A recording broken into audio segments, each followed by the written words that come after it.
नमस्कार दोस्तों, स्वागत है आप सभी का हमारे YouTube चैनल फ्यूचर्स गोल्स में। आज मैं आप लोगों को प्रत्यय पढ़ाने वाली हूँ। तो सबसे पहले जानेंगे कि प्रत्यय किसे कहते हैं। तो प्रत्यय की परिभाषा होती है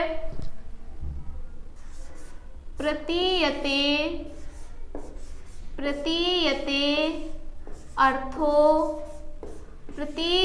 अर्थो आमेनेति। प्रतीयते अर्थो आमेनेति प्रत्ययः। प्रतीयते अर्थो आमेनेति प्रत्ययः। इसका अर्थ होता है कि यदि जो वर्ड समूह है वो शब्द और धातु के अंत में जुड़कर, वर्ड समूह कोई भी वर्ड समूह हो, शब्द और धातु के अंत में जुड़कर नए अर्थ की क्या कराते हैं, प्रतीति कराते हैं, उसे प्रत्यय कहते हैं। वर्ड समूह शब्द और धातु के अंत में जुड़कर नए अर्थ की प्रतीति कराते हैं, उसे प्रत्यय कहते हैं। और प्रत्यय जो होते हैं वह शब्द में और धातु में लगते हैं। शब्द के अंत में और धातु के अंत में प्रत्यय का प्रयोग किया जाता है। उपसर्ग जो होते हैं, उपसर्ग शब्द और धातु के आदि में लगते हैं, यानी कि पहले लगते हैं। और प्रत्यय जो होते हैं वह शब्द और धातु के अंत में लगते हैं। जैसे कि है पठ। पठ क्या है, धातु है और इसमें प्रत्यय लगाएंगे त्वा, तो ये क्या हो जाएगा, पठित्वा। क्या बन जाएगा, पठित्वा। तो ये क्या है, पठ धातु है और त्वा प्रत्यय है, तो बन जाएगा पठित्वा। तो इसमें क्या है, प्रत्यय जो होते हैं वो धातु और शब्द के अंत में लगते हैं और उपसर्ग जो होते हैं वह धातु और शब्द के आदि में लगते हैं। तो प्रत्यय कौन कौन से होते हैं, प्रत्यय होते हैं कृदंत प्रत्यय होते हैं, तद्धित प्रत्यय होते हैं और स्त्री प्रत्यय होते हैं। तो कृदंत प्रत्यय किसे कहते हैं, पहला होता है हमारा कृत प्रत्यय। कृत प्रत्यय, इसे क्या कहते हैं, कृदंत भी कहा जाता है। कृत प्रत्यय को कृदंत प्रत्यय भी कहते हैं। तो कृदंत प्रत्यय कौन से होते हैं, जो प्रत्यय धातु के अंत में लगते हैं उन्हें कृदंत प्रत्यय कहते हैं। जो प्रत्यय धातु के अंत में लगते हैं उन्हें कृत प्रत्यय कहा जाता है, यानी कि कृदंत प्रत्यय। जो प्रत्यय धातु के अंत में लगते हैं, जो प्रत्यय धातु के अंत में लगते हैं उन्हें क्या कहते हैं, कृदंत प्रत्यय या कृत प्रत्यय कहा जाता है।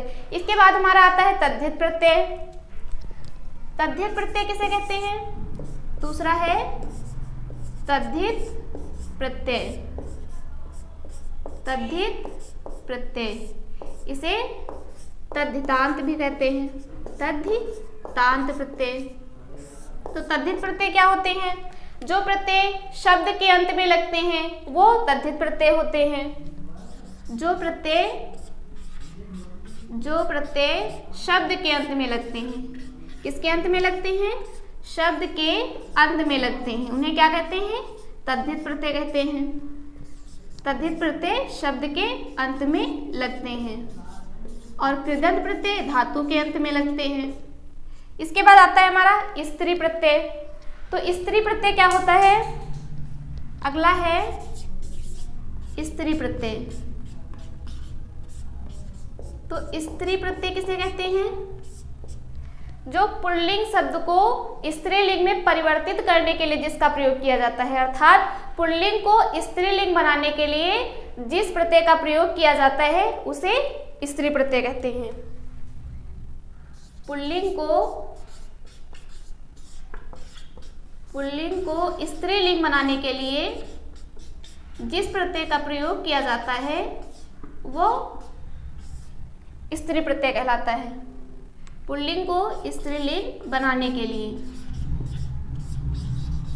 पुल्लिंग को स्त्रीलिंग बनाने के लिए जिसका प्रयोग किया जाता है वह स्त्री प्रत्यय कहलाता है। तो प्रत्यय किसे कहते हैं, प्रत्यय जो होते हैं वो शब्द और धातु के अंत में लगते हैं। प्रत्यय कौन कौन से होते हैं, कृत प्रत्यय होता है जिसे हम कृदंत भी कहते हैं, तद्धित प्रत्यय होता है, इसे तद्धितांत प्रत्यय भी कहा जाता है, और अगला होता है स्त्री प्रत्यय। तो कृत प्रत्यय किसे कहते हैं? जो धातु के अंत में लगते हैं वो कृत प्रत्यय यानी कि कृदंत प्रत्यय कहलाते हैं, और तद्धित प्रत्यय क्या होते हैं? जो शब्द के अंत में लगते हैं जो प्रत्यय, वो तद्धितांत प्रत्यय या तद्धित प्रत्यय कहलाते हैं। और इसके बाद है स्त्री प्रत्यय। तो स्त्री प्रत्यय पुल्लिंग शब्द को स्त्रीलिंग में परिवर्तित करने के लिए, अर्थात पुल्लिंग शब्द को स्त्रीलिंग बनाने के लिए जिस प्रत्यय का प्रयोग किया जाता है वह स्त्री प्रत्यय कहलाता है। अब हम देखेंगे कि कृत प्रत्यय के अंतर्गत कौन कौन से प्रत्यय आते हैं। तो सबसे पहले जानेंगे कृत प्रत्यय। कृत प्रत्यय वह होते हैं जो धातु के अंत में लगते हैं। तो इसमें हम सबसे पहले पढ़ेंगे कृत्वा प्रत्यय। कौन सा प्रत्यय? कृत्वा प्रत्यय। कृत्वा प्रत्यय। कृत्वा प्रत्यय में क्या होता है? कृत्वा में त्वा शेष बचता है, क की इत संज्ञा हो जाती है और त्वा शेष बचता है। क्या शेष बचता है? त्वा। त्वा शेष बचता है। कृत्वा प्रत्यय में त्वा शेष बचता है। इसमें होता क्या है? कृत्वा प्रत्यय पूर्वकालिक क्रिया होती है। इसमें एक ही कर्ता द्वारा दो कार्य किए जाते हैं। एक कर्ता होता है और इसमें जो क्रियाएं होती हैं वो दो होती हैं। जब एक ही कर्ता द्वारा एक क्रिया की समाप्ति के बाद दूसरी क्रिया प्रारंभ की जाती है तो जो पूर्वकालिक अर्थात जो पहले की क्रिया होती है उसमें कृत्वा प्रत्यय का प्रयोग किया जाता है। जैसे कि इसका उदाहरण है बालकाः बालकाः पठित्वा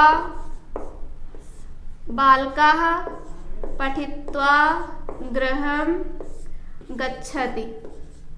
बालकाः पठित्वा गृहं गच्छति। तो मान लिया इसमें पूछ दिया कि बालकाः पठित्वा गृहं गच्छति में इस पद को क्या कर दिया? रेखांकित। तो रेखांकित पद में कौन सा प्रत्यय है? तो हम कैसे जानेंगे? इसमें दिया है बालकाः पठित्वा गृहं गच्छति। यहाँ क्या है? बालक है। बालक क्या है? कर्ता है। और पठित्वा और गृहं गच्छति, पठित्वा यानी कि पढ़कर, गृहं गच्छति यानी कि घर जा रहा है। तो बालक पढ़कर घर जा रहा है। पहले तो उसने पढ़ाई की, उसके बाद वो घर जा रहा है। तो जो पहली क्रिया है वो क्या है? पढ़कर यानी कि पढ़ना। तो जो हमारी पहली क्रिया है पढ़ना, उसमें कृत्वा प्रत्यय हो जाएगा। तो पहली क्रिया है पठित्वा यानी कि पढ़ना और दूसरी क्रिया है घर जाना। तो पहली क्रिया है पठित्वा यानी पढ़ना, तो इसमें लग जाएगा कृत्वा प्रत्यय, पठ धातु और कृत्वा प्रत्यय, और इसमें त्वा शेष बचता है कृत्वा में। इसके बाद इसके उदाहरण है जैसे कि भू प्लस त्वा, और उसके बाद है पठ प्लस त्वा, लिख प्लस त्वा, उसके बाद है गम प्लस त्वा। ये सभी क्या हैं? ये सभी धातु हैं।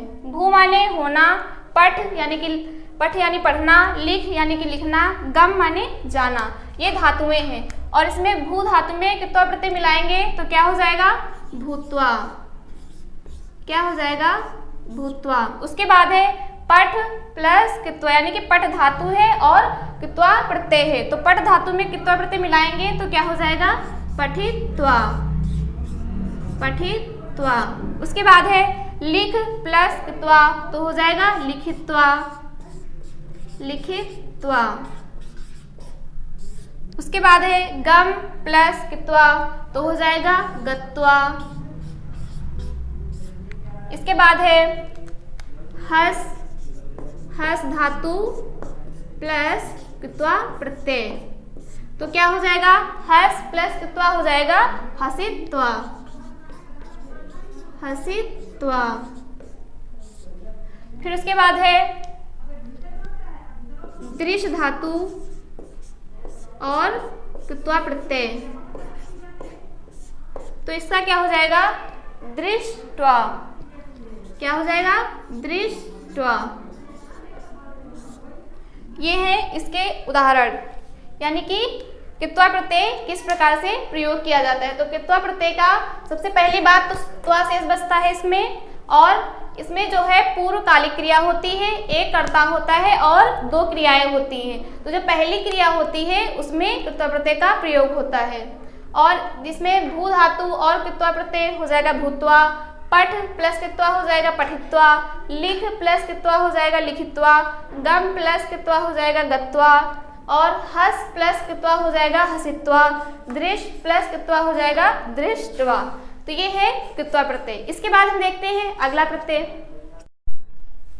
तो ये प्रत्यय है लेप प्रत्यय। सबसे पहले लेप प्रत्यय किसे कहते हैं, अर्थात लेप प्रत्यय में शेष बचता है य, लेप का या शेष बचता है, ला और पा की इत संज्ञा हो जाती है, ला की लसर को तद्धित से और पा की हलंत्यम से इत संज्ञा हो जाती है, लेप का या शेष बचता है।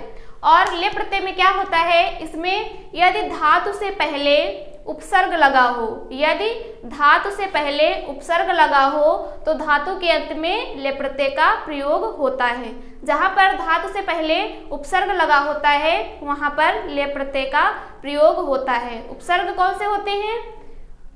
22 उपसर्ग होते हैं। मैंने आपको बताया था कि उपसर्ग 22 होते हैं। कौन कौन से होते हैं वो भी मैं आपको बता चुकी हूँ, जैसे कि अनु, आंग, उप, वि, सम, निस, निर, दुस, दुर, ये जो होते हैं ये उपसर्ग होते हैं जो धातु और शब्द के पहले लगते हैं, यानी कि आदि में। उसके बाद है जैसे कि शब्द है हमारा अनु उपसर्ग है, भू धातु है और लेप प्रत्यय है। सबसे पहले क्या आया यहाँ पर? उपसर्ग। सबसे पहले क्या है? उपसर्ग है अनु। उसके बाद में क्या है? धातु भू, यानी कि धातु के पहले उपसर्ग है, तो वहां पर क्या होगा? लेप प्रत्यय होगा। तो अनु उपसर्ग है, भू धातु है और लेप प्रत्यय है। तो लेप प्रत्यय का क्या शेष बचता है? या शेष बचता है लेप प्रत्यय का। तो यहाँ पर हो जाएगा अनु उपसर्ग है अनु, भू धातु है भू, और लेप प्रत्यय का क्या शेष बचेगा? या। लेप प्रत्यय का या शेष बचता है, तो हो जाएगा अनु उपसर्ग, भू धातु और लेप प्रत्यय मिलकर बन जाएंगे अनुभूय। इसका अर्थ होता है अनुभव करके। अनुभूय का अर्थ होता है अनुभव करके, अनुभव करके। इसके बाद अगला है जैसे कि आंग उपसर्ग है, गम धातु है और लेप प्रत्यय है। तो आंग उपसर्ग में क्या होता है? आंग उपसर्ग में ग की इत संज्ञा हो जाती है और अ शेष बचता है। क्या शेष बचता है? अ शेष बचता है। तो यहाँ पर हो जाएगा आ, गम धातु है और लेप प्रत्यय है, तो हो जाएगा आगम्य या आगत्य, आगम्य या आगत्य। इसका अर्थ होता है आकर, आकर। उसके बाद है उप उपसर्ग है, क्री धातु है और लेप प्रत्यय है, तो क्या हो जाएगा? उपकृत्य, उपकृत्य यानी कि उपकार करके, उपकार करके। इसके बाद अगला है वी उपसर्ग है, हा धातु है और लेप प्रत्यय है, तो हो जाएगा विहाय। क्या हो जाएगा? विहाय। विहाय का अर्थ होता है छोड़कर, विहाय का अर्थ होता है छोड़कर। उसके बाद है सम उपसर्ग है, दृश्य धातु है और लेप प्रत्यय है, तो यहाँ पर हो जाएगा सन दृश्य, सन दृश्य। माँ को अनुस्वार हो जाएगा सन दृश्य, यानी कि देखकर, सन दृश्य यानी कि देखकर या देखना। तो ये है लेप प्रत्यय। लेप प्रत्यय में या शेष बचता है और धातु के पहले यदि उपसर्ग लगा हो तो वहां पर लेप प्रत्यय का प्रयोग होता है कृत्वा प्रत्यय के स्थान पर। और इसमें उपसर्ग है अनुभू प्लस लेप, तो हो जाएगा अनुभूय या अनुभव करके। अनु उपसर्ग है, भू धातु है और लेप प्रत्यय, तो हो जाएगा अनुभूय। आंग उपसर्ग है, गम धातु है और ले प्रत्यय है तो हो जाएगा आगम्य। उसके बाद उप उपसर्ग है, कृ धातु है और ले प्रत्यय है तो मिलकर हो जाएगा उपकृत्य। उसके बाद है वि उपसर्ग है, हा धातु है और ले प्रत्यय है तो हो जाएगा विहाय।